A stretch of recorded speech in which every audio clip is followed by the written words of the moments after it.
अस्सलाम वालेकुम स्टूडेंट, क्या हाल चाल है आप लोगों के। मौसम जो है वो काफ़ी सख्त चल रहा है। अभी जब मैं आपका लेक्चर रिकॉर्ड करा रहा हूँ अच्छा खासा हब्स है, बारिश का एनवायरनमेंट बन रहा है, लेकिन बारिश खैर हो नहीं रही है। लेकिन ये भी अल्लाह का शुक्र है कि इस साल अल्लाह ताला ने बहुत ज़्यादा बारिशें कराची में बरसाई हैं। खैर करीब है कि अब 1-1.5 महीने बाद थोड़ा सा वेदर चेंज होना शुरू हो जाएगा और सर्दियों की तरफ हम लोग आ जाएंगे। Lecture number 27 2004 question number 3। इसके अंदर भी मेरा प्लान यही है कि मैं आप लोगों को एक डिफरेंट स्टाइल का क्वेश्चन समझाऊंगा जिसके अंदर 1-2 एडजस्टमेंट में आप लोगों को प्रॉब्लम हो सकती है। बैलेंस शीट में इसके बाद वाले लेक्चर से स्टार्ट करूंगा।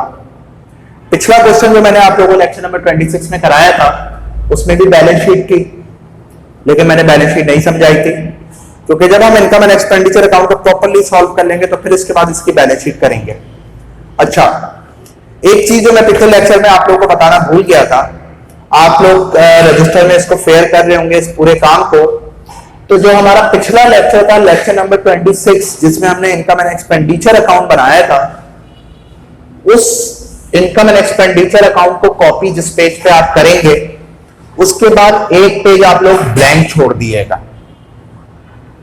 जो लेक्चर नंबर 26 था जिसमें मैंने आप लोगों को इनकम एंड एक्सपेंडिचर अकाउंट बनवाया था, उसमें बैलेंस शीट की भी रिक्वायरमेंट थी। मेरा आप लोगों को मशवरा यह है कि आप लोग ने इनकम एंड एक्सपेंडिचर अकाउंट उस क्वेश्चन का बनाया था, आगे एक पेज ब्लैंक छोड़िएगा, उस पेज पे हम बैलेंस शीट बनाएंगे।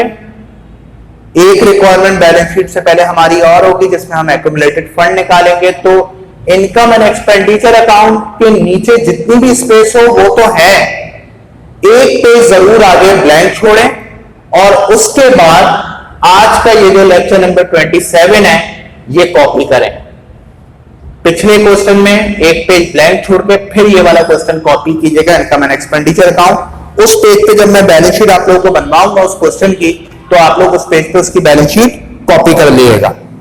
ये क्वेश्चन है हमारा 2004 का क्वेश्चन नंबर 3। 5 ईयर में आप लोग ये क्वेश्चन देख सकते हैं। Again 2 requirement. ये क्वेश्चन हमारा था 20 मार्क्स का, क्योंकि हमारा पेपर पैटर्न 2009-2010 से आके चेंज हुआ था। तो 2009-2010 से पहले के जितने भी हमारे पेपर थे उसमें हमें पूरे पेपर के अंदर 5 सवाल अटेम्प्ट करने होते थे और एक सवाल के मार्क्स नॉर्मली 20 होते थे। और ये जो 2004 का पेपर है इसके अंदर और इससे पहले हमारे जो पेपर होते थे सेकंड ईयर के, उसमें हमें पूरे पेपर में 4 सवाल अटेम्प्ट करने होते थे और एक क्वेश्चन के मार्क्स 25 होते थे। तो ये जो मैं आपको क्वेश्चन समझा रहा हूं इसके 25 मार्क्स थे। इनकम एंड एक्सपेंडिचर अकाउंट और बैलेंस शीट इसमें दोनों बनाई थी। आज के लेक्चर में मैं आपको इसमें इनकम एंड एक्सपेंडिचर अकाउंट बनवाऊंगा। लिखा हुआ है a summary of receipt and payment account. यहां पे मेरे पास 5 ईयर में मिस प्रिंट क्या हुआ है, a summary of receipt expenditure account. ये बेसिकली है क्या, a summary of receipt and payment account of Khairpur sports club for 1 year is given below. ये खैरपुर स्पोर्ट्स क्लब का रिसिप्ट एंड पेमेंट का अकाउंट है। इनकम एंड एक्सपेंडिचर अकाउंट बनाना है, बनाते हैं यहां पे income and expenditure account.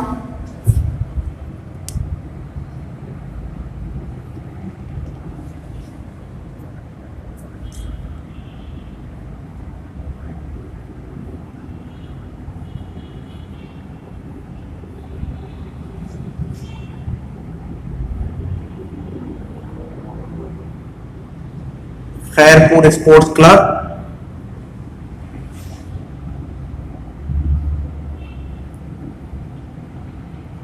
Income and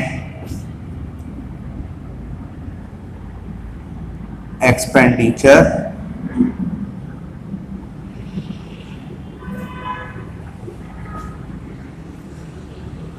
account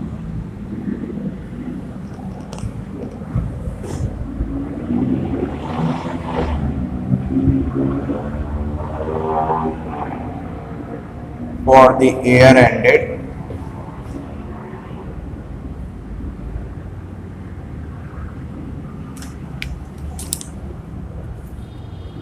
December 31st 2003।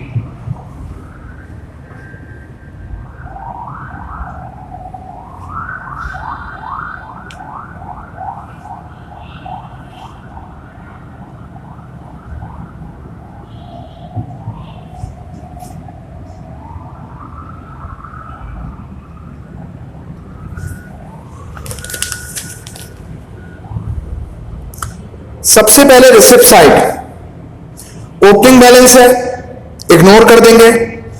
Subscription, tally income,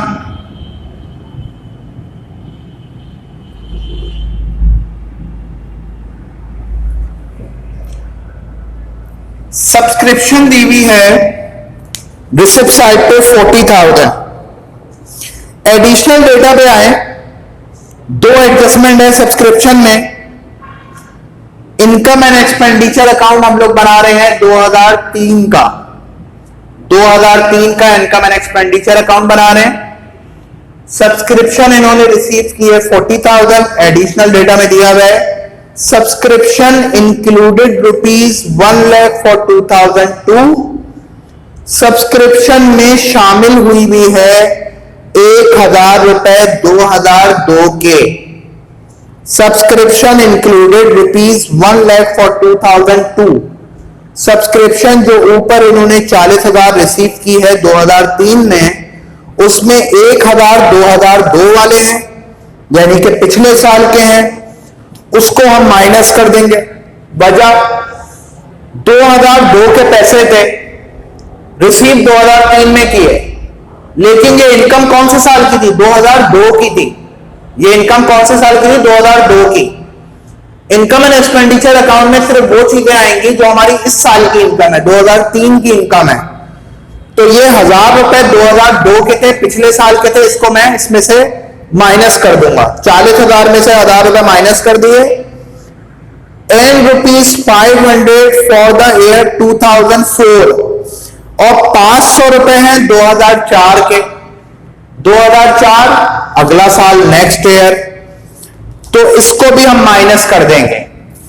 2003 के अंदर इनको सब्सक्रिप्शन रिसीव हुई है 40,000, जिसके अंदर 1,000 रुपए 2002 वाले हैं, इसको क्या कर दिया मैंने? माइनस। और उसके बाद 2004 अगले साल के 500 रुपए अभी से मिल गए। ये 2002 की इनकम है, ये 2004 की इनकम होगी। 2003 की इनकम में इसका कोई काम नहीं है, इसमें इंक्लूड है। 40,000 में से ये अगले और पिछले साल वाली इनकम को क्या कर दूंगा मैं? माइनस। तो ये मेरी इनकम रह गई 38,500। सेकेंड एडजस्टमेंट है accrued subscription 2,500 for the year 2003।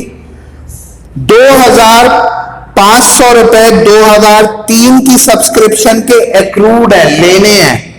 2003 की इनकम के 2,500 रुपए अभी इनको लेने हैं, एक्रूड है, रिसीवेबल है, इसको ऐड कर देंगे। इसमें इसको ऐड करेंगे तो ये टोटल सब्सक्रिप्शन आ गई हमारे पास 41,000। सब्सक्रिप्शन जो रिसीव करी थी उसमें अगले और पिछले साल वाली इनकम को मैंने क्या कर दिया? माइनस, क्योंकि वो इस साल की इनकम का पार्ट नहीं हो सकती। और इस साल की जो इनकम एक्रूड इनको लेनी है, बन तो गई है लेकिन अभी तक मिली नहीं है, उसको मैंने इसमें ऐड कर दिया। तो टोटल सब्सक्रिप्शन मेरे पास आ गई 41,000। इसके बाद है डोनेशंस।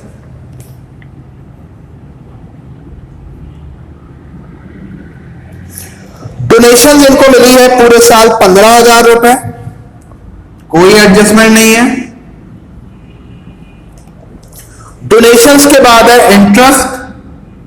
रिसिप्ट साइड पे है, इसका मतलब ये है ये इन्होंने रिसीव करा है, और जो इंटरेस्ट हम रिसीव करते हैं वो हमारी इनकम होती है। और अगर यही इंटरेस्ट पेमेंट साइड पे होता तो ये इंटरेस्ट हमारा एक्सपेंस हो जाता। इंटरेस्ट इन्होंने रिसीव करा है 1,000 रुपए। इसके अंदर नंबर 4 पॉइंट जरा आप देखें, accrued interest income 500।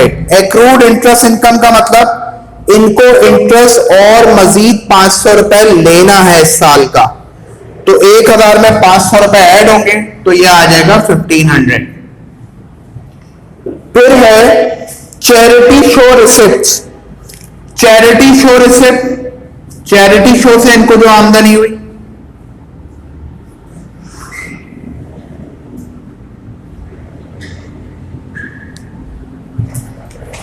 Charity show receipt यहां पे दी हुई है 5000।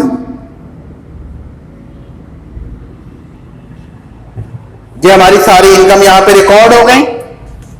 उसके बाद अब आ जाते हैं एक्सपेंसेस पे।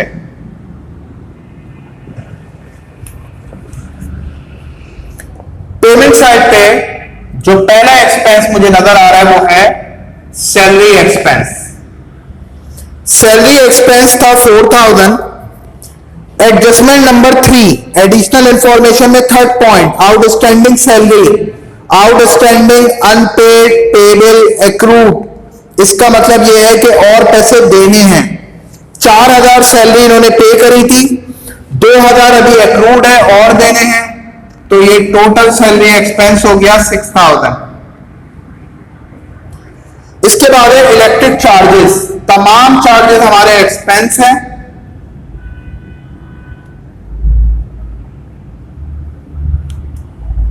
Electric charges 1000। Sports expenditure, sports के ऊपर जो इनके खर्चे हुए,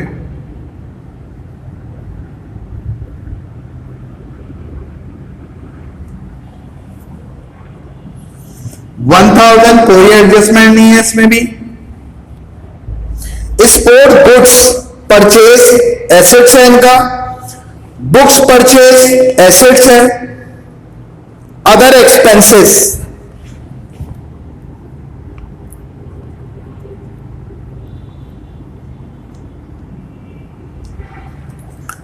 अदर एक्सपेंसेस हैं 2000, कोई एडजस्टमेंट नहीं है, एज इट इज आ गए। चैरिटी शो एक्सपेंस,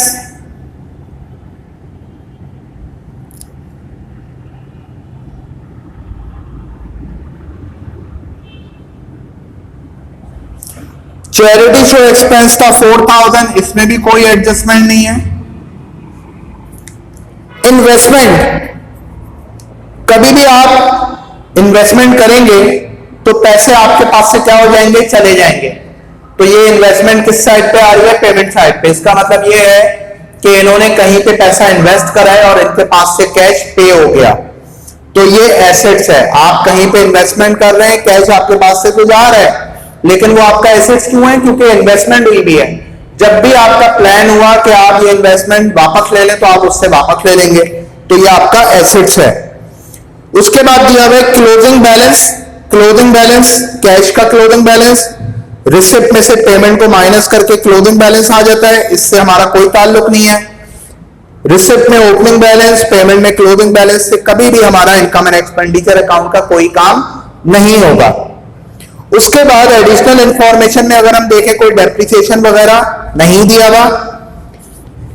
अच्छा, एक चीज जो क्लियर करूं, इस क्वेश्चन के अंदर हमें बैलेंस शीट भी बनानी है, इसी वजह से एक्रूड इंटरेस्ट इनकम 500 के बाद लिखा हुआ है on January 1, 2003 the club had the following assets. जनवरी 1, 2003 को क्लब के पास ये 3 एसेट्स मौजूद थे। ये जो हमें जनवरी 1, 2003 के एसेट्स और लायबिलिटीज गिवन होंगे, ये हमारे बैलेंस शीट बनाते वक्त काम आएंगे। इनकम एंड एक्सपेंडिचर अकाउंट में इसका कोई काम नहीं है। ये जनवरी 1, 2003 के तमाम एसेट्स जब हम बैलेंस शीट बना रहे होंगे उस वक्त काम आएंगे। इनकम एंड एक्सपेंडिचर अकाउंट में इसका कोई काम नहीं है। तो यहां पे हमारी तमाम इनकम और तमाम एक्सपेंसेस कंप्लीट हो गए। अलग अलग इनको टोटल करेंगे।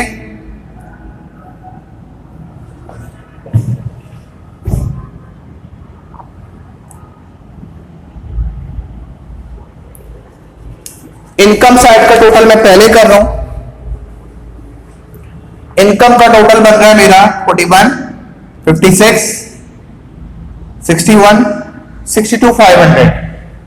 इनकम का टोटल मेरा बन रहा है 62,500।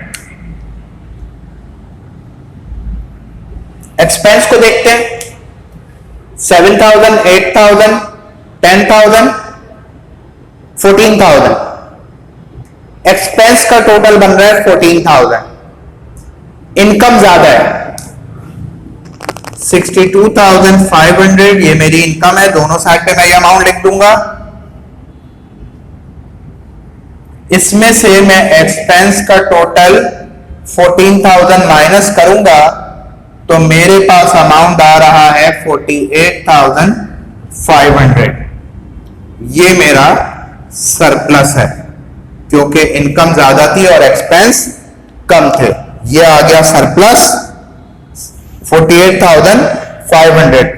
इत्तेफाक है अभी तक कोई भी ऐसा क्वेश्चन नहीं आया है जिसमें बिजनेस को लॉस हुआ हो। इत्तेफाक है कोई भी अभी तक क्वेश्चन ऐसा नहीं आया जिसमें लॉस हुआ हो। खैर बहरहाल कोशिश होगी कि कोई ऐसा क्वेश्चन भी मैं आप लोगों को समझाऊं जिसमें लॉस आ जाए, या अगर मौजूद ना हो तो फिर मैं अपने पास से आपको एक क्वेश्चन बना के समझाऊं जिसमें डेफिसिट आए, लॉस आए। तो इनकम एंड एक्सपेंडिचर अकाउंट ये हमने बनाया है। इसकी बैलेंस शीट जो है इंशाअल्लाह ताला हम लोग आगे बनाएंगे। पिछले क्वेश्चन की बैलेंस शीट बनाने के लिए मैंने आपसे कहा था एक पेज छोड़िएगा। इस क्वेश्चन में भी बैलेंस शीट है। मैं आप लोगों को बोलूंगा कि अगर आप लोग कोई प्रैक्टिस करना चाह रहे हैं तो इस इनकम एंड एक्सपेंडिचर अकाउंट के बाद भी एक पेज ब्लैंक छोड़िएगा ताकि वहां पे इसकी बैलेंस शीट आ जाए। एक पेज जरूर आगे छोड़ें। इनकम एंड एक्सपेंडिचर अकाउंट के नीचे जो हमारी स्पेस होगी वहां पे हमारी बैलेंस शीट और एक और रिक्वायरमेंट नहीं आ सकेगी, एक्यूमुलेटेड फंड। तो एक पेज जरूर छोड़िएगा इस इनकम एंड एक्सपेंडिचर अकाउंट के बाद। एक चीज, दूसरी चीज, कैलकुलेशन में गड़बड़ हो सकती है। ये बात मैं काफी दफा रिपीट कर चुका हूं। तो बाद का ये होता है जहां पे कैलकुलेशन कर रहा हूं कोई भी सामने मौजूद नहीं होता, लेक्चर रिकॉर्ड हो रहा है, ह्यूमन एरर हो सकता है, कैलकुलेशन में एरर हो सकता है। तो इनकम एंड एक्सपेंडिचर अकाउंट बना लिया, सरप्लस का अमाउंट मैंने गलती से गलत लिख दिया। क्वेश्चन पूरा ठीक हुआ है, अमाउंट गलत लिख दिया। स्टूडेंट सामने बैठा हुआ होता है तो फौरी तौर पे बता देता है कि सर यहाँ पे ये अमाउंट आ रहा है, आपने कैलकुलेशन में गड़बड़ की है। ऐसी कोई एरर हो आप लोग खुद भी इसको ठीक कर सकते हैं, मुझे बता सकते हैं। तो इस टाइप की चीजें सामने आ सकती हैं। प्रैक्टिस जरूर रखें, जरूर प्रैक्टिस रखें और कोशिश करें लेक्चर को मिस ना करें। लेक्चर जब भी आप मिस करेंगे तो समझने आप लोग थोड़ा सा पीछे हो गए, थोड़ा सा पीछे चले गए। और उसके बाद एक प्रॉब्लम यह आती है कि आगे वाला लेक्चर क्लियर नहीं हो पाता, कॉन्सेप्ट क्लियर नहीं हो पा रहा होता, क्योंकि हो सकता है उसका कनेक्शन कुछ पिछले वाले लेक्चर से हो। तो ऐसी पॉसिबिलिटी होती है कि जब कोई लेक्चर आप मिस करते हैं तो उसके आगे वाले लेक्चर में उसी पिछले वाले लेक्चर से रिलेटेड कोई चीज आती है, वो चीज टीचर ने एक्सप्लेन कर दी है ऑलरेडी, अब वो दोबारा एक्सप्लेन नेक्स्ट लेक्चर में नहीं कर रहे, तो उसमें स्टूडेंट को प्रॉब्लम आती है। तो लेक्चर मिस ना करें और जितनी भी चीजें मैं क्वेश्चन समझाते हुए ओरली बोल रहा हूं उसके ऊपर कंसंट्रेशन रखें। कुछ ऐसे क्वेश्चंस आते हैं व्हाट्सएप पे जो देख के हैरानी होती है कि यार ये लेक्चर किस तरीके से सुना गया है। डेप्रिसिएशन के अंदर भी यही चीज हुई। एक आध क्वेश्चन ऐसा आया जिसको पढ़ के गुस्सा बहुत ज्यादा आया, मतलब ना समझ में आने वाली चीज थी। मिसाल के तौर पे उसके अंदर था क्या, फॉर एग्जाम्पल मशीन की लाइफ दी हुई है 10 ईयर्स। स्टूडेंट का सवाल यह आ रहा है सर आपने इसमें 8 मंथ्स का डेप्रिसिएशन क्यों निकाला है, लाइफ तो 10 ईयर्स है। मतलब ना समझ में आने वाला सवाल। लेक्चर के दौरान ये चीज कई दफा रिपीट की गई ओरली कि 8 मंथ्स का डेप्रिसिएशन कैलकुलेट करने का रीजन क्या है। बल्कि मुझे याद पड़ता है कि मैंने बोर्ड पे लिख के भी दिखाया था कि मैं 8 मंथ्स का डेप्रिसिएशन क्यों कैलकुलेट कर रहा हूं। आपने यहां पे कैलकुलेशन तो देख ली, टीचर जो चीजें बोल रहे हैं वो आप ओरली नहीं समझ रहे। तो ये कंसंट्रेशन रखा करें। कॉपी करना सिर्फ फायदा नहीं है, जो चीज समझाई जा रही है उसको भी देखें, उसके साथ साथ कॉपी करें, थोड़ी देर बाद कॉपी कर लें, रिपीट करने में कॉपी कर लें। ये चीजें जरूर आप लोगों के पास मौजूद होनी चाहिए। दूसरी चीज, अगर रेगुलर क्लास जैसे स्टार्ट होती है और आप लोगों ने कोई काम कॉपी नहीं किया हुआ है तो उसमें आप लोगों का बहुत ज्यादा लॉस है। रीजन ये है, आप लोगों के पास वो चीज मौजूद नहीं होगी।